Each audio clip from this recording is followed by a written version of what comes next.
Okay, excellent. All right, you guys, thank you so much for joining us on the I Believe podcast. And those of you joining us live, thanks for tuning in and supporting Jennifer and sharing her dad's story.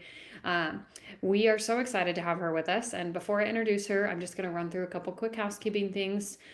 We do have a 5K happening this weekend on Veterans Day. That's going to be November 11th in the Santa Monica area. It's not too late to register or to donate to help us fundraise for that specific area. So if you know people who live there, please encourage them to come and show up and walk for ocular melanoma. They can also run, but walking. Um, the next up 5K that we've got the Scottsdale event that's happening next weekend on November 19th. That's going to be where I will be, and I will see you guys there. Feel free again to share it with friends and family who are in the Arizona area and who would be willing to come in support.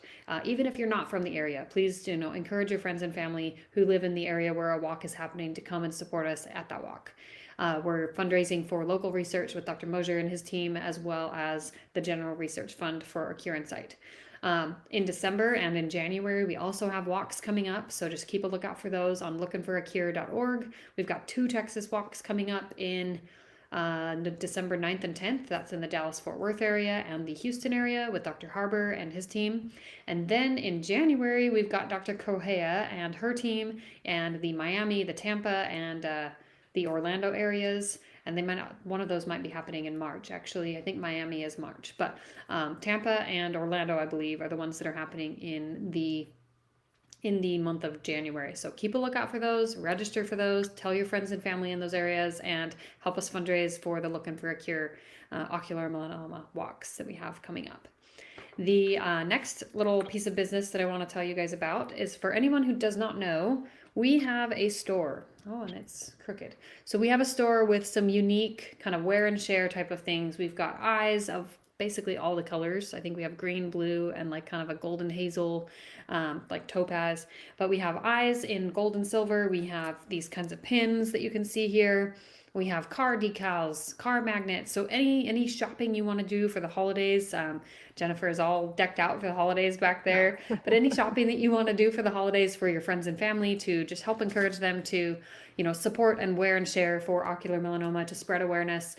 Please grab those gifts from the store, get those orders in soon so that you can get it in time for the holidays. And we also have, fun mugs. We've got blankets. We've got sweatshirts, t-shirts, like all kinds of different things that could be gifts for loved ones and or that loved ones could get for you as an ocular melanoma patient if you're listening. So I think that's all that I have by way of announcements. So with that, I'm going to go ahead and introduce our guest today, who was gracious enough to come on from Richmond, Virginia. And this is Jennifer Welborn, and she is the daughter of Bobby Welborn, who actually is an ocular melanoma patient who recently passed away. And she's also the winner of the All-American and Mrs. All-American International pageant that just took place recently, right? Yes, in Yes, October. just in this year, yeah, in this last couple of months, I guess last month. So we're so excited to have you here. Jennifer, can you just tell us a little more about, tell us about your story and your story with your dad and your family story there? Sure. So my dad had cataract surgery in June in 2021. And about 2 weeks later, he started experiencing blurred vision and a little bit of like floaters that he would see. And it was funny because he told my stepmom, and she said, "Well, I can only get you an appointment with the doctor that did your surgery," and he wouldn't go because he just assumed that it was something that had happened during surgery, with some kind of leftover issue. So 2 weeks after that, approximately the top one third of his eye, he said it looked like a black curtain dropped over it. So he knew something was going on with the retina, and he ended up seeing the same doctor that had done the surgery. And he said, "Well, you've definitely got your retina detaching, so I need to send you to a retinal specialist right now. They're going to need to do emergency surgery." And so they proceeded to go to see this doctor in Fredericksburg. And he walked in and he said, "Well, I'm not going to be able to do surgery. I see what the ophthalmologist was saying, but it appears to be a tumor that is pressing against your retina that's causing the detachment." And he told them that he worked with an ocular oncologist in Los Angeles, and he had seen this before. Of course, They went through all the testing to confirm that it was ocular melanoma, and sadly, that's what it ended up being. And we had never heard of it.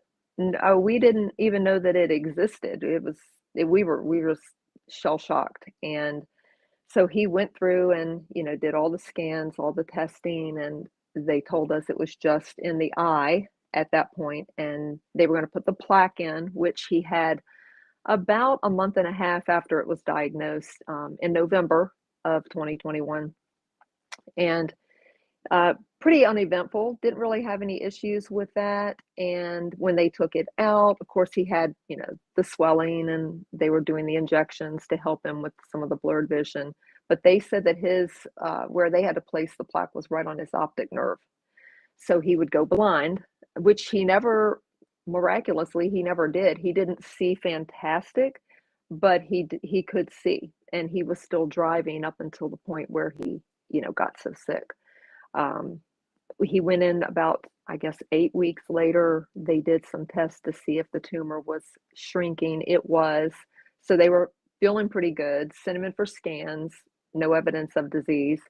The next scans, no evidence of disease. And this was around, by now we've made it up to September of 22. And he and my stepmom went out to Vegas for vacation.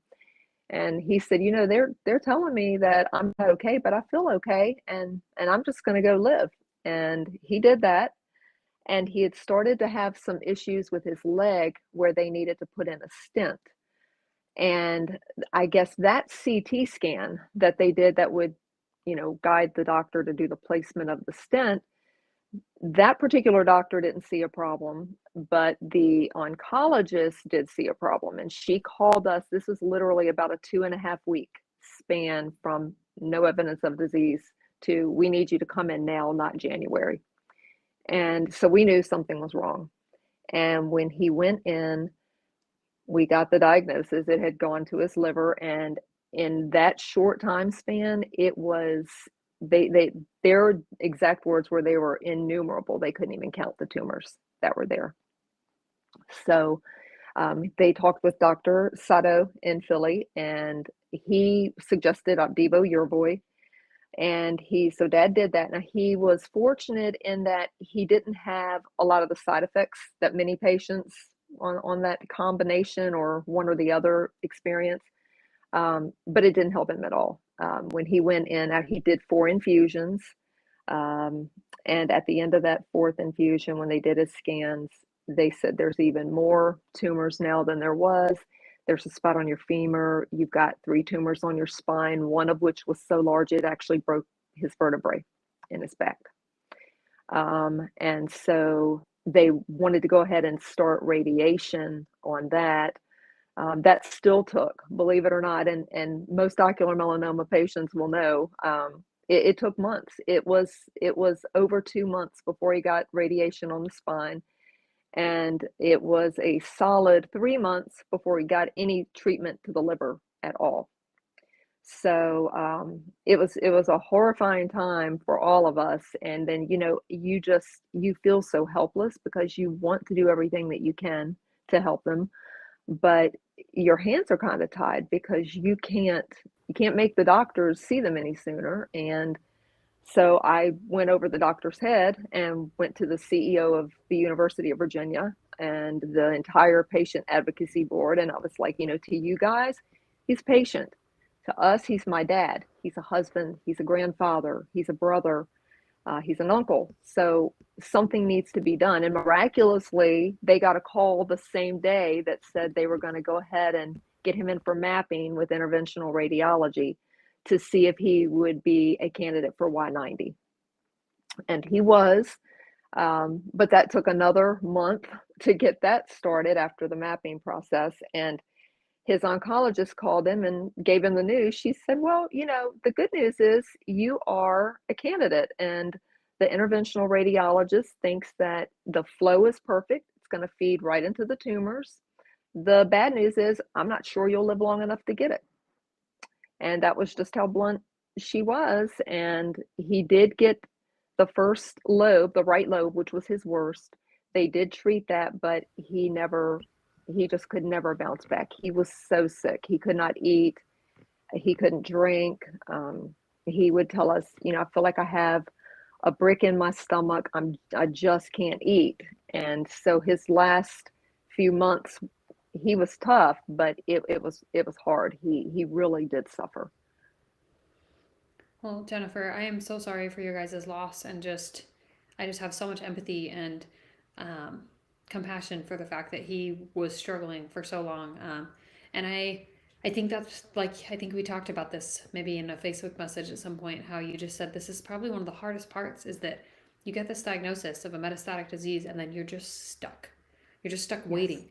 And it doesn't seem to matter if you have positive outcome from that waiting period or, okay outcome or you tank. Right. There is always this waiting period, this waiting phase for a patient who is newly metastatic where you're waiting on a biopsy, you're waiting on tumors to grow and to confirm yes, we can do a biopsy, or you're waiting for the treatment itself to be available or to, just for somebody to make a freaking decision on yes, let's do this. and Yep. and that can feel really challenging as a patient, and especially as I'm sure as family members just watching this happen. And so I am just so saddened that that was the experience that you guys had, and that his cancer progressed so quickly. And I just want to honor you for sharing his story, but also just for advocating so strongly for him in every way that you could, and for continuing to advocate. I feel like um, you've left a trail of advocacy, like legacy, around his story and just how this cannot keep happening. And I No. think that has been something that I have absolutely gleaned from just watching your posts, seeing you participate in this pageant and talk about your father's story, is that you don't want this to be someone else's story. Um, No.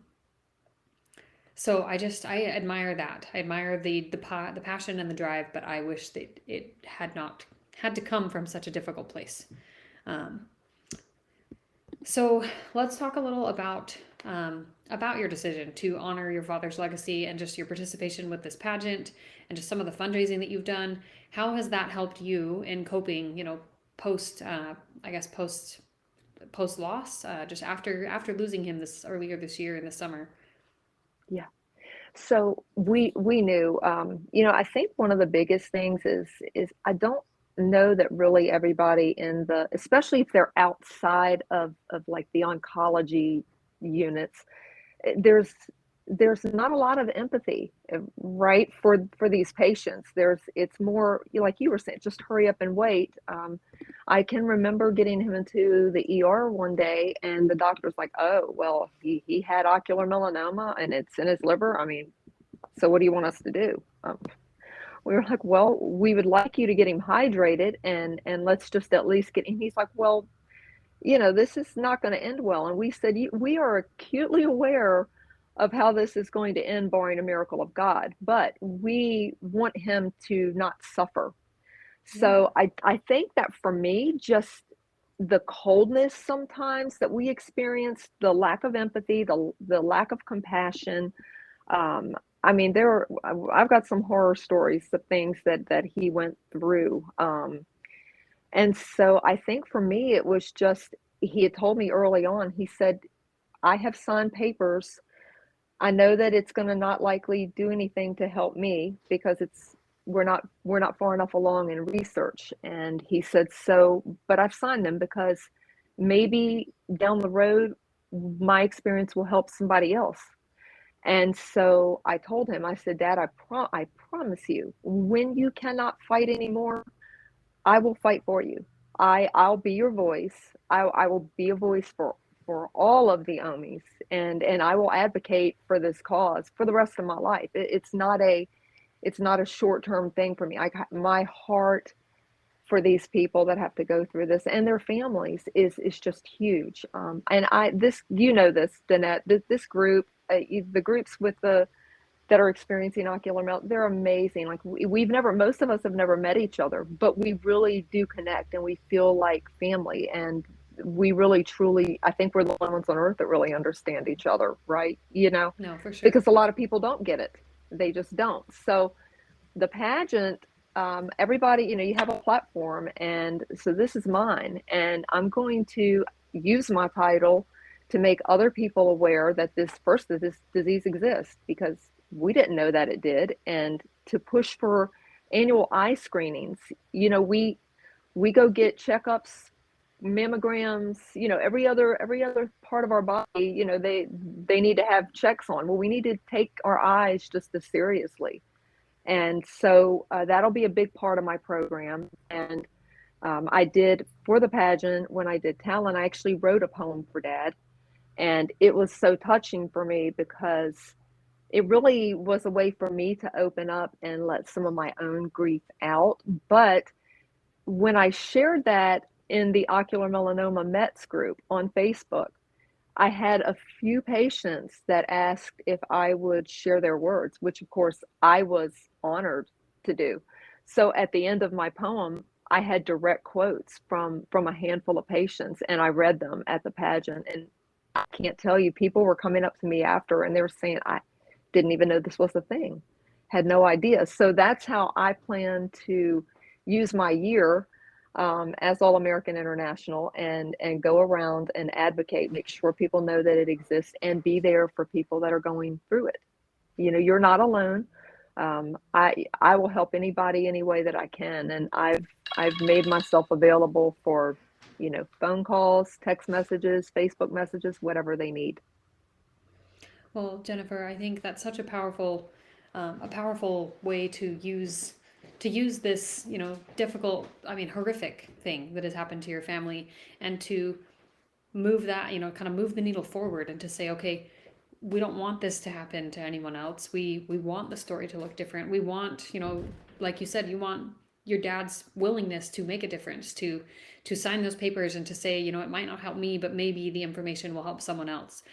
We like I admire the fact that you have taken this level of just a difficult circumstance and turned it into something that you are just so driven and passionate for. And we're just so grateful to you as a community, and from the Accure Insight standpoint, we're so thankful for the advocacy that you are doing, for the fundraising that you're doing, and just for the way that you are just loud in telling the world about ocular melanoma, and just unapologetically sharing that this is real, that it does affect real people. And here's some of the people that you should hear from, your dad, these other patients, and all of the rest of the OMIs that you've referenced.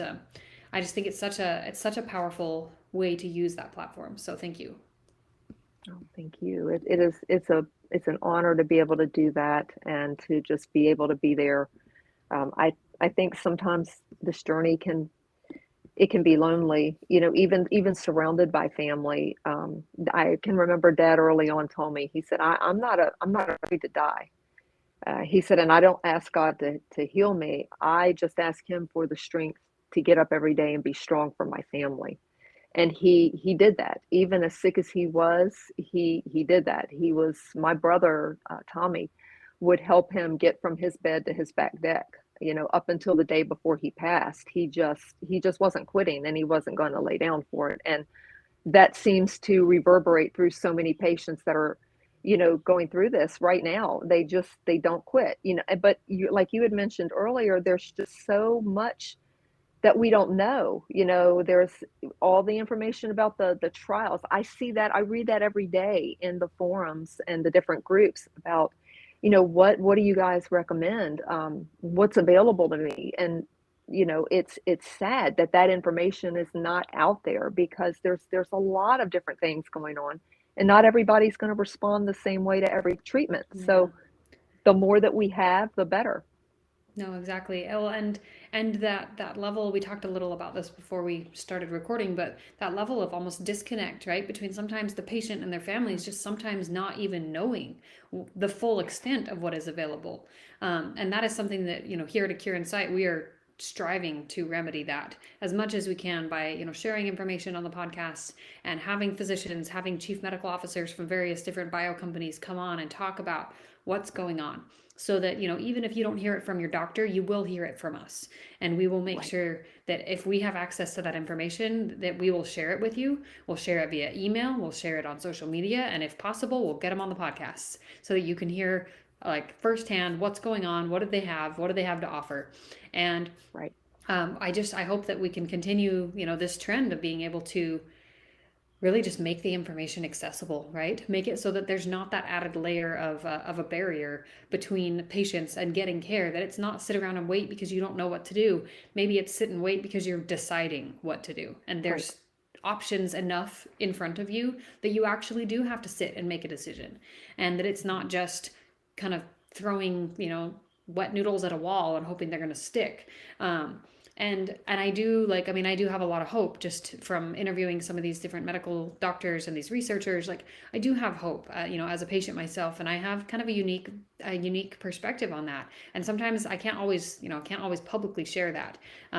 But just, I hope that you guys can take away, from this episode, from any of the episodes that we ever do, that like there really is hope.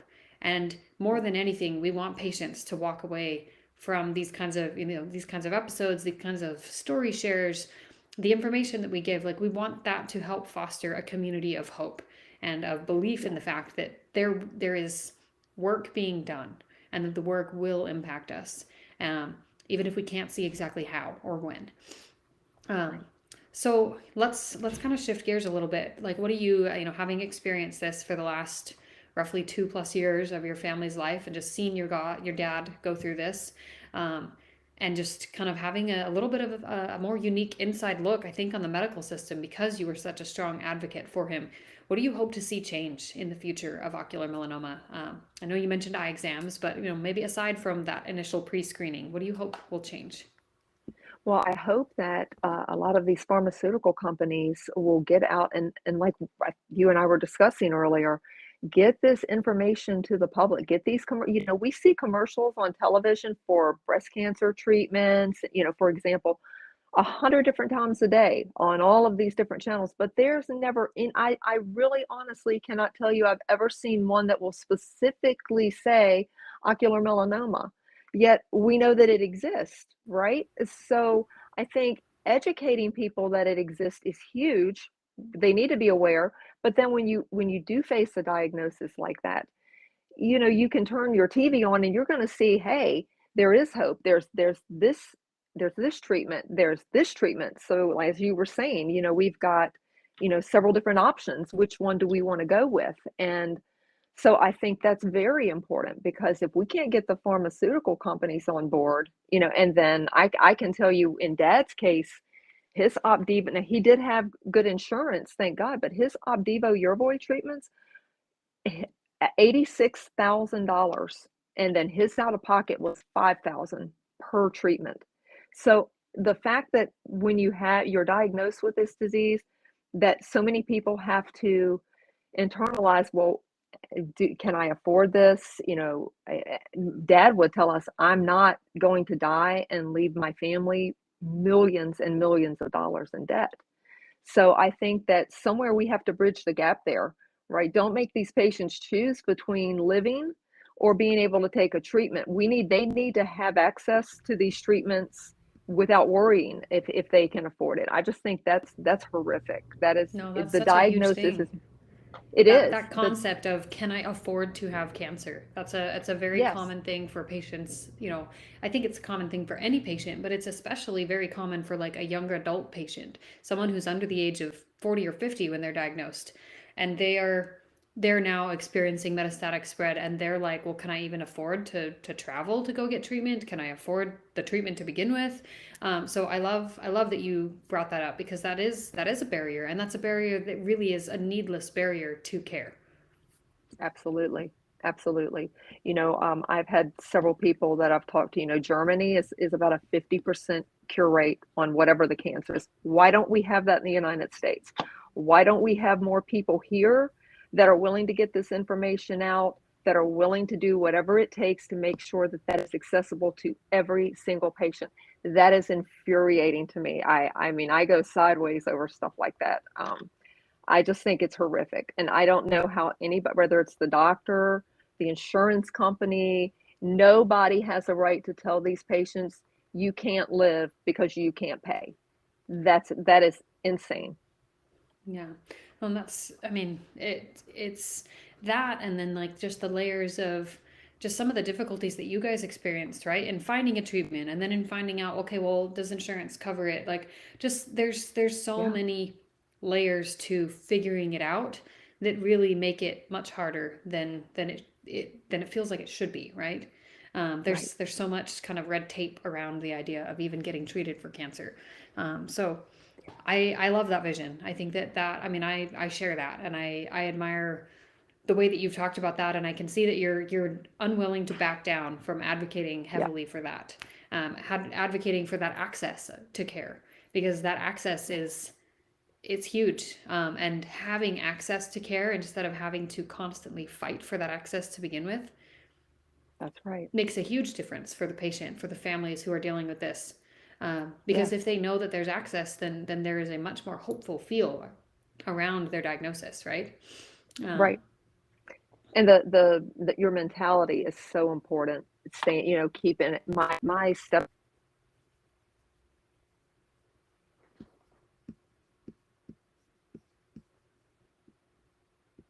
hmm, I keep hope the you're not mindset speaking. and stay positive. And so Dad really did. He really did that.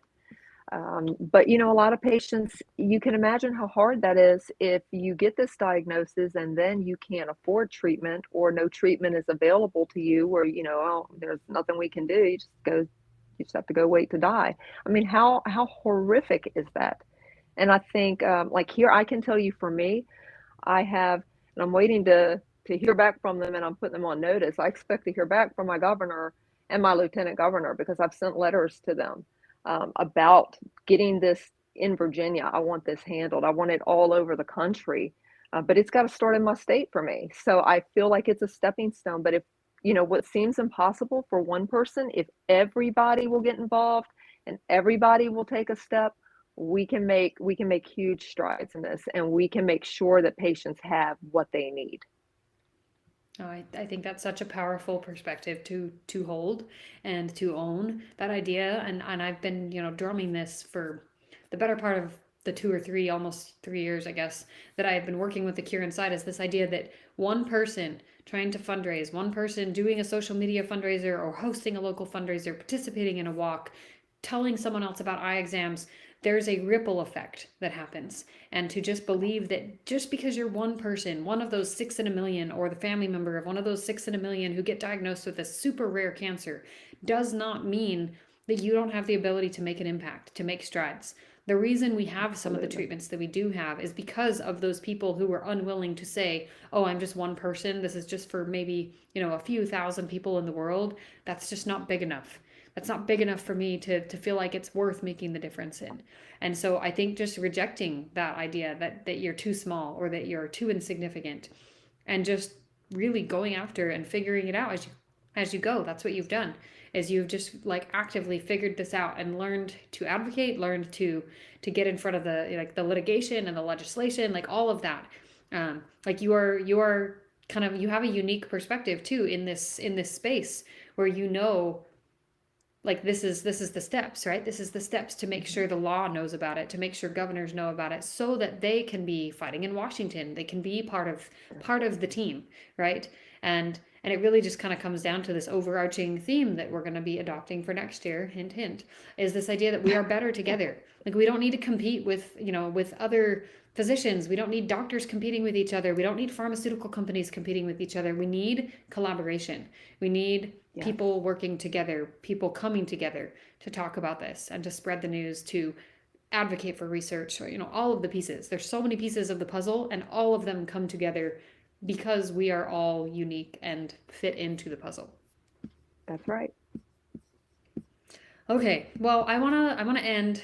This is, I feel like we could continue talking about this for a while, but I do want to let you end with the beautiful poem that you wrote for your dad, and Okay. and feel free if you want to also add any of the messages that were shared, in addition to the poem, if you would like. But I'm gonna go ahead and turn it over to you to read that poem if you don't mind.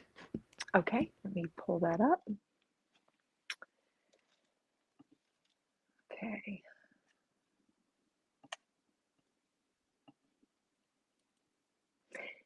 It's called The Promise. It's been just over 2 years since the diagnosis came. I remember your voice when you called out my name. You told me the news, and despair filled my soul, but you said, "Be strong, for God is in control." The results were all in, and the doctors were sure. It was ocular melanoma, for which there is no cure. There were tests to be done and therapies to try. All the doctors and surgeons could not tell us why. As the days turned to weeks and the weeks into years, I watched you grow weaker, yet you never showed fear. I prayed and I prayed for God's healing touch. We wanted you here, for we loved you so much. I said, Dad, sorry, you can't go because we need you here. To which you replied, Jen, I don't have any fear. I never asked God to heal me or take the cancer away. I just prayed for his strength to help me through every day. We may not understand it nor ever know why, but Jesus called you home on the 7th of July. Our hearts have been broken and our tears overflow, but we'll see you one day up in heaven, I know. I promised to fight when you could fight no more. I won't give up, of that you can be sure. It won't always be easy, but I won't be alone, for you promised to be with me, even after you were gone. Dad, I'm keeping my promise, and I hope that you see I'm helping other Omis who also need me. I will be their voice, and I will share their words to all who will listen and choose to be heard. My All-American sisters and the staff just alike will be right alongside me as I carry on this fight. So to all of my OMI friends, both near and far, I am fighting for you, wherever you are. And then some of the quotes, they're direct quotes from current ocular melanoma patients, and it's what they wanted us to know. Adrian, I look good, that's what I always hear, but what you can't see is my overwhelming fear. Cindy,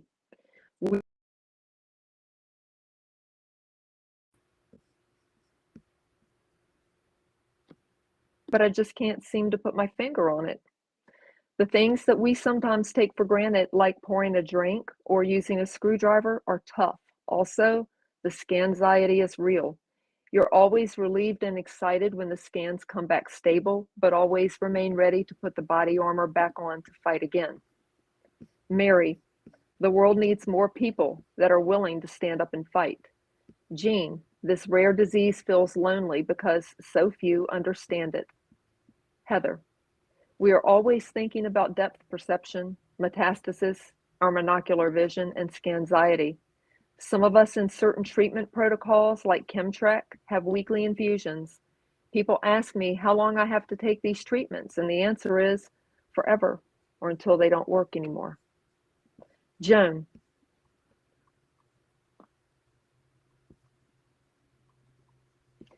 we all need you. We need every angel. One way that I look at this disease is even though I lost the vision in my eye, I see my life more clearly now. With all the pain that OMIs go through, especially when it metastasizes, trying to remain positive helps me get through it. We have bonded with great love and care. Diane, I don't believe the public is aware how this cancer metastasizes. Yes, it starts in the eye, the very vascular eye, and even before it's treated in our eyes, it is often migrated into the bloodstream, where it loves traveling mostly to our livers. So even with eye treatment, it is often already planted cancer cells in our livers. A rare, aggressive cancer in the liver has few options for treatment. Together, we can raise awareness of ocular melanoma and do our part to ensure that those battling this disease are not fighting alone. Jennifer, that was beautiful. And I feel like it was, like you said, that it added just something unique to, to have the poem that you wrote, but then on the tail of that, these words from live patients today who are dealing with this, from actual, I feel like quoting Frozen, from actual real life people, but just this idea that, like you said, this is affecting more than just the one person, and that all of those people matter and their perspectives matter. And I love that you are providing a space and a platform, that you have built this and are hell bent on just making sure that you use this platform that you have, like you said, for the year to just advocate and to Yeah, make their voices heard. I think I could speak for all of the ocular melanoma patients and their families listening that we thank you so much from the bottom of our hearts for everything that you are doing, for the emotional tax that it is to do what you do. Because to be this heavily involved, it does take a toll. And so, I honor you and admire you for being willing to step up to the plate, um, and to just be a part of this mission with us. So thank you so much. Thank you for being here. of course. Is there anything else that you want to say as we end? Just I appreciate you bringing me on, letting me share my dad's story and my family's journey on with this disease. And just everybody, you can reach out to me anytime. I'm fighting for you. Doesn't matter whether you're here in the United States or anywhere in the world. I'm fighting for you. I'll be your voice, and I will advocate for a cure. Well, with that, we will see you guys next time. So thank you so much for listening. Make sure to listen to this and share it with another OMI, share it with some other family members. Check out the show notes. We'll link any of the social profiles or any pertinent information that you would need to get in touch with Jen and be a part of this mission with her. But we're so grateful to you, and we will see you guys next time.